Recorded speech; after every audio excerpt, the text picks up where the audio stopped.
warahmatullahi wabarakatuh. Sebelumnya, terima kasih atas kesempatannya. Halo rekan-rekan, perkenalkan nama saya Vena Viola Aprianti dari jurusan S1 Akuntansi Angkatan 2023. Hari ini kita membahas soal latihan untuk persiapan ujian tengah semester. Sebelum memulai pembahasan, saya ada pantun nih buat rekan-rekan. Angka-angka tersusun rapi, laporan keuangan menjadi bukti. 5 prodi akuntansi siap berbagi, memahami konsep sedalam hati. Kita akan membahas akuntansi keuangan menengah 1 dengan topik laporan posisi keuangan, laporan arus kas, rekonsiliasi bank, dan piutang usaha. Kita akan membahas soal teori dan praktika. Nah, kita akan membahas soal teori terlebih dahulu ya rekan-rekan. Soal teori yang pertama, jelaskan perbedaan mendasar antara laporan posisi keuangan dan laporan arus kas. Untuk jawabannya, laporan posisi keuangan menyajikan ringkasan aset, liabilitas, ekuitas dalam suatu entitas pada waktu tertentu. Sedangkan laporan arus kas menyajikan informasi mengenai perubahan kas dan setara kas dalam suatu entitas pada waktu tertentu. Untuk soal teori yang kedua, sebutkan contoh item yang termasuk ke dalam setara kas. Untuk jawabannya, surat utang negara jangka pendek, commercial paper, dan sertifikat deposito jangka pendek. Untuk soal teori yang ketiga, mengapa perusahaan perlu melakukan rekonsiliasi bank secara periodik? Untuk jawabannya, perusahaan perlu memastikan ketelitian catatan kas perusahaan dan catatan kas bank, serta untuk mengidentifikasi potensi kecurangan. Proses ini membantu dalam pengendalian internal terhadap kas. Soal teori yang keempat, sebutkan 3 aktivitas utama dalam laporan arus kas. Untuk jawabannya, aktivitas operasional, investasi, dan pendanaan. Selanjutnya, kita akan membahas soal praktika. Soal praktika yang pertama, PT Nugget Mining Company menunjukkan saldo kas di Bank Melbourne pada tanggal 30 November 2019 sebesar $20.000. Laporan bank yang mencakup bulan November menunjukkan saldo akhir sebesar $19.816. Pemeriksaan catatan akuntansi Nugget dan laporan bank bulan November mengidentifikasi item-item rekonsiliasi berikut. A. Setoran sebesar $3.480 yang dikirimkan oleh Nugget pada tanggal 30 November belum dicatat dalam laporan bank. B. Cek nomor 7.300 sebesar $1.738 yang ditulis pada bulan November belum dicairkan oleh bank hingga akhir bulan. C. Nugget belum mencatat $3.900 bunga yang dikumpulkan oleh bank pada 20 November atas obligasi Sequoia Company yang dipegang oleh bank untuk Nugget. D. Biaya layanan bank sebesar $22 dan pendapatan bunga bank sebesar $10 belum dicatat dalam pembukuan Nugget. E. Bank mengembalikan salah satu cek milik nasabah Nugget sebesar $320 dengan laporan bank yang ditandai NSF. Bank memotong $320 dari rekening Nugget. F. Nugget menemukan kesalahan pencatatan atas cek nomor 7.322 yang seharusnya ditulis sebesar $131 untuk pembayaran utang usaha, namun tercatat sebesar $311 dalam pembukuan. G. Sebuah cek milik Nugget Oil Company sebesar $2.190 secara keliru dibebankan bank ke rekening Nugget dan cek tersebut disertakan dalam laporan bank.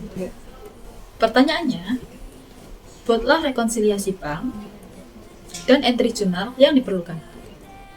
Untuk jawabannya, saldo awal menurut bank sebesar $19.816 dan saldo awal perusahaan sebesar $20.000. Lalu terjadi penambahan di sisi bank sebesar $3.480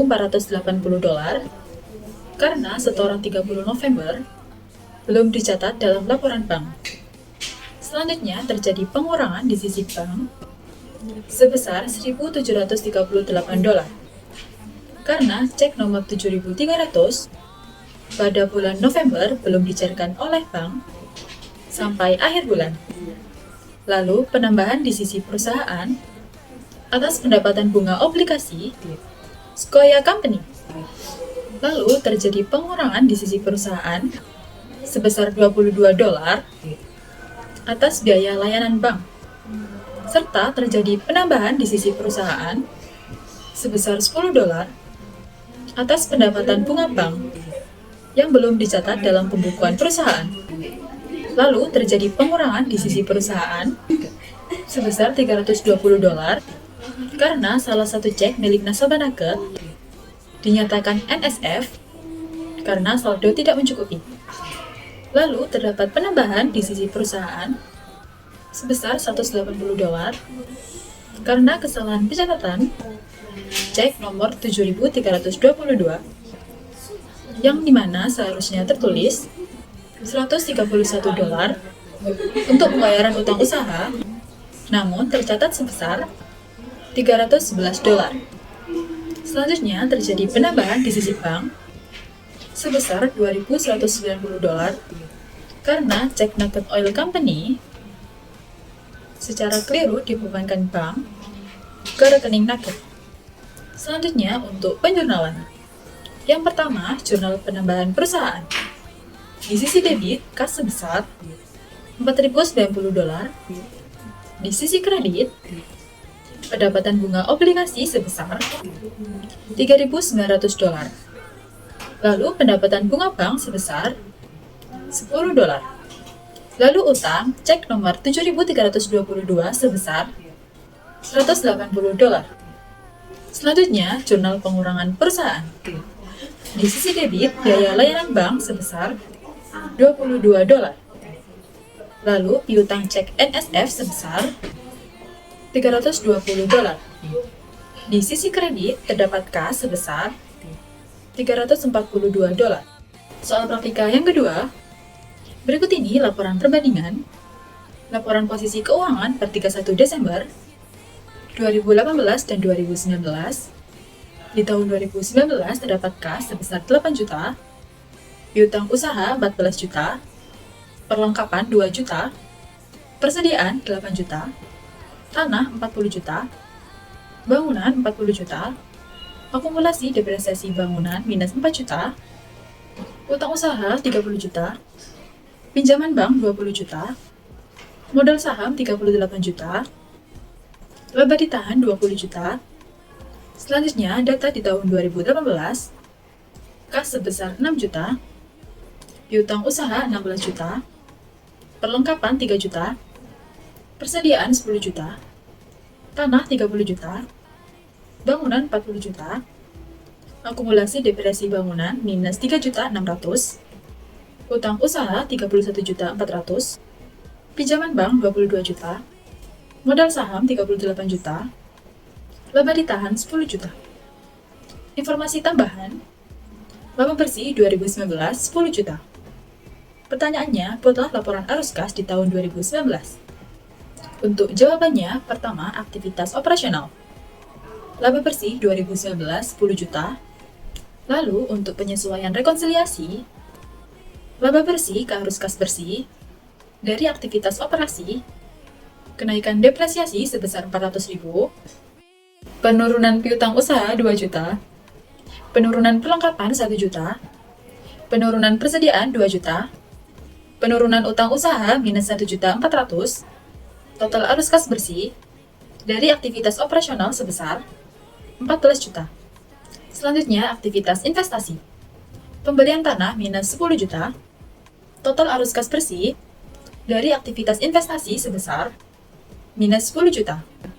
Selanjutnya, aktivitas pendanaan.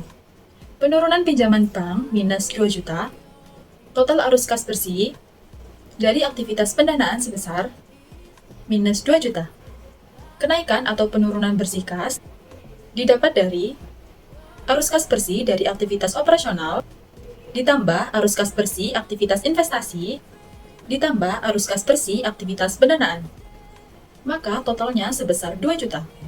Selanjutnya mencari kas di akhir tahun 31 Desember 2019 dengan cara kenaikan atau penurunan bersih kas sebesar 2 juta ditambah kas pada awal tahun sebesar 6 juta, maka kas pada akhir tahun sebesar 8 juta.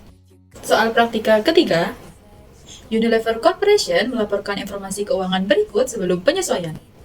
Piutang usaha debit $1.400.000, penyisihan piutang tak tertagih kredit $200, pendapatan penjualan kredit $30 juta, retur dan pengurangan penjualan debit $100.000.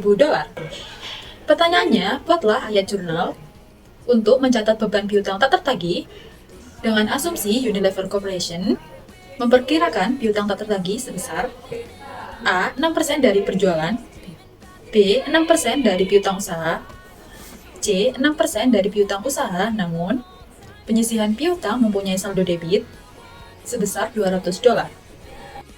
Untuk jawabannya, kita mencari penjualan bersih terlebih dahulu dengan cara pendapatan penjualan sebesar $30 juta dikurangi retur penjualan sebesar $100.000, maka penjualan bersih sebesar $29.900.000. Untuk jawaban poin A, untuk estimasi beban piutang tak tertagih sama dengan 6% dikali penjualan bersih sebesar $29.900.000. Maka hasilnya $1.794. Untuk jurnalnya, beban piutang tak tertagih pada penyisihan piutang tak tertagih sebesar $1.794.000. Untuk poin B, cari saldo penyisihan yang diinginkan dengan cara 6% dikali $1.400.000 sama dengan $84.000. Karena di soal terdapat saldo penyisihan piutang tak tertagih sebesar $200, maka diperlukan penyesuaian dengan cara saldo yang diinginkan sebesar $84.000 dikurangi saldo yang terdapat di soal sebesar $200. Maka penyesuaian yang dibutuhkan sebesar $83.800. Maka jurnalnya, beban piutang tak tertagih pada penyisihan piutang tak tertagih sebesar $83.800. Untuk poin C, pertama cari dulu saldo yang diinginkan dengan cara 6% dikali saldo piutang usaha sebesar $1.400.000. Maka saldo yang diinginkan sebesar $84.000. Dikarenakan pada soal poin C, terdapat saldo penyisihan piutang tak tertagih sebesar $200 di debit. Maka kita harus melakukan penyesuaian dengan cara saldo yang diinginkan sebesar $84.000 ditambah $200 sama dengan $84.200. Maka untuk jurnalnya, beban piutang tak tertagih pada penyisihan piutang tak tertagih sebesar $84.200. Selesai sudah pembahasan soal teori dan praktika. Saya mau kasih tips and trik nih buat rekan-rekan. Baca ulang catatan kuliah dan ringkasan materi yang sudah dibuat. Lalu kerjakan soal latihan-latihan supaya terbiasa dengan tipe soal dan cara penyelesaiannya. Tetap fokus pada konsep-konsep penting seperti persamaan dasar akuntansi, rumus yang diperlukan, dan teori dasar mata kuliah tersebut. Terakhir, istirahat yang cukup, jangan begadang menjelang UTS, dan tidur 7-8 jam per hari sangat penting. Tetap semangat ya rekan-rekan menjalankan ujian tengah semester. Hima Prodi Akuntansi, useful and genius. Saya Venda Viola Aprianti, pamit undur diri. Sebelum itu, saya mau pantun dulu nih. Bunga melati harum mewangi, dipetik pagi di Taman Sari. Terima kasih atas partisipasi hari ini. Semoga ilmu bermanfaat di kemudian hari. Terima kasih rekan-rekan.